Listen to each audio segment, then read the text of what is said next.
Assalamualaikum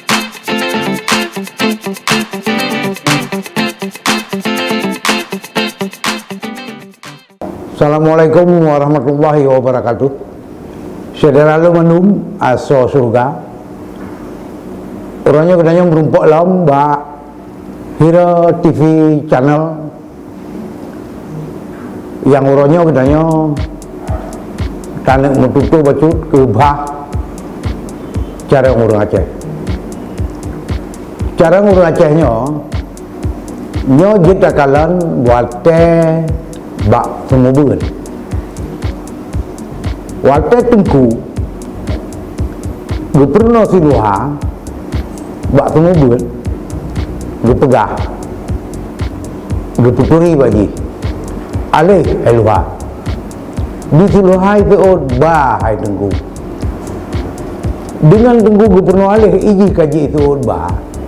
nyokeng kamu dali nah ke Siluhanya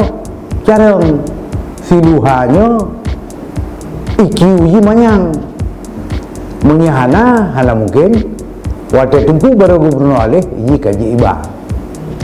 lam hainyo legop jipijai katanya orang ipijai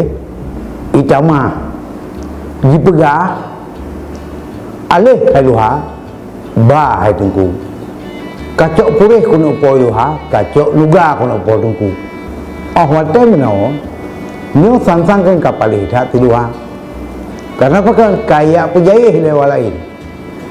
padahal yang kebibut Siluhanya nak ke anak yang cara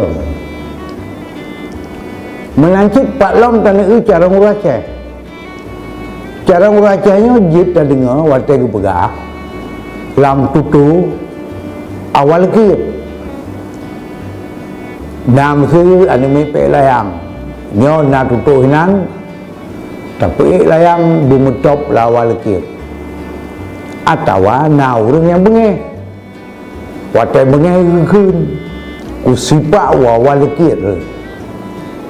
yang jit ke sini nyo nak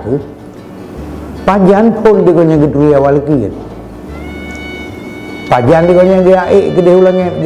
dia murno awal kipnya tinggal dia mupum tinggal yang gitu pegah na awal kip sedang di dunia manteng yang ngen ilmiahnya baru itu guna awal kip kan waktu Apollo 8 rupanya nagari gravitasi daya tarik bumi ngebelin jadi daya tarik bumi ngebelinnya ke yang ngebunan gravitasinya lekit makna lekit mana wate dipeduk satelit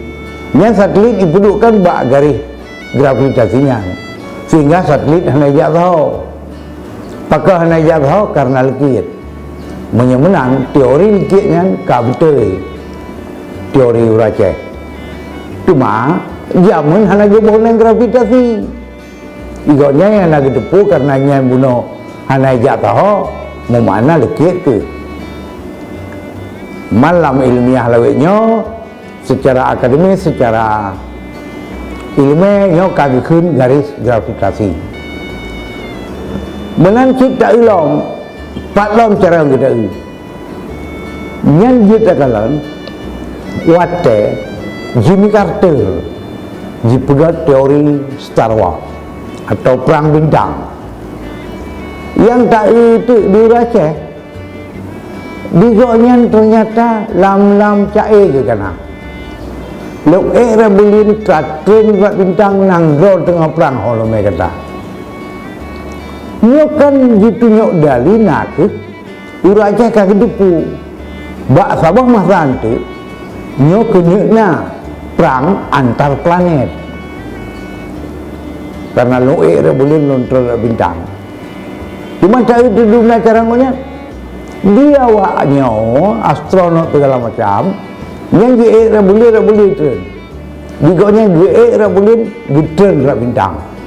cuma hidupnya cedah kalau lom daripada astronot yang nauronyo yang kaya rebulin yang kemantang ini uronyo tanya pegah ke bah Sareng urang Aceh. Assalamualaikum warahmatullahi wabarakatuh.